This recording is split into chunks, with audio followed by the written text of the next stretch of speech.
Veah, a vibrant 28-year-old artist and entrepreneur from Atlanta, had always believed in following her heart, even when it led her into complicated situations.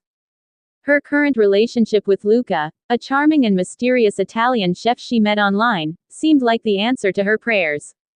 Luca was kind, attentive, and promised her a whirlwind romance across the Italian countryside. However, her past relationship with Darnell, her ex-boyfriend from college, still loomed like a shadow over her life. Darnell, a charismatic but impulsive entrepreneur, had always struggled with commitment. Though they'd broken up nearly 2 years ago, he remained in Veah's orbit, convinced that they were meant to be together.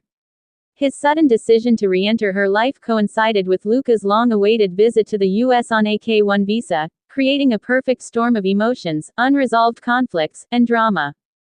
Veah had arranged a casual dinner party at her home to introduce Luca to her closest friends. She envisioned a peaceful evening where Luca could charm her friends with his culinary skills. What she didn't expect was Darnell showing up uninvited, claiming he was just in the neighborhood. Luca, clad in a sleek tailored shirt and carrying a bottle of fine Chianti, immediately sensed the tension when Darnell entered the room. The energy shifted as Darnell, dressed in his usual laid-back hoodie and jeans, took one look at Luca and smirked. "Is this the guy you've been talking about?" Darnell asked, a hint of mockery in his tone. "Darnell, this is Luca," Veah said, her voice strained as she glanced nervously between the two men. "Luca, this is Darnell, my ex." Luca extended a polite hand. "Nice to meet you." Darnell didn't take it. Instead, he crossed his arms and leaned against the counter. "So, you're the guy who thinks he's gonna sweep Veah off her feet, huh?" As the evening progressed, the tension between the two men became unbearable. Every time Luca spoke about his plans to build a future with Veah, Darnell countered with stories of their past, painting himself as the man who truly understood her. "You know, Luca," Darnell said, his voice dripping with sarcasm, "Veah and I used to dream about opening a little cafe together. Right here in Atlanta. She's always loved local vibes. Guess you didn't know that." Luca's jaw tightened. "I know Veah dreams big. And I support her. Maybe that's the difference between you and me." The room fell silent as their gazes locked, the air thick with unspoken challenges. Things came to a head when Darnell, fueled by jealousy and a few too many drinks, made a bold declaration. "You're wasting your time, man," he said, stepping closer to Luca. "Veah and I have history. You're just a phase." Veah, who had been quietly observing the exchange, finally had enough.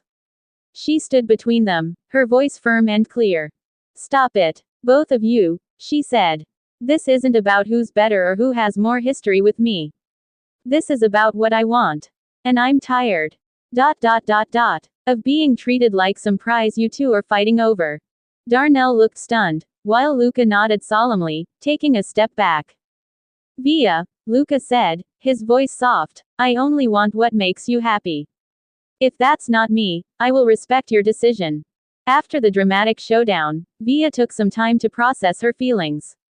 While Darnell's reappearance had stirred up old emotions, it also reminded her why they didn't work. His impulsive nature and inability to respect boundaries were things she couldn't overlook. On the other hand, Luca's willingness to listen and prioritize her happiness showed her the kind of partner she wanted by her side.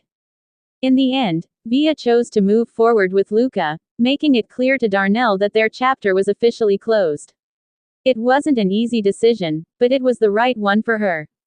As Luca and Veah began planning their future together, Darnell finally stepped back, realizing that it was time to let go.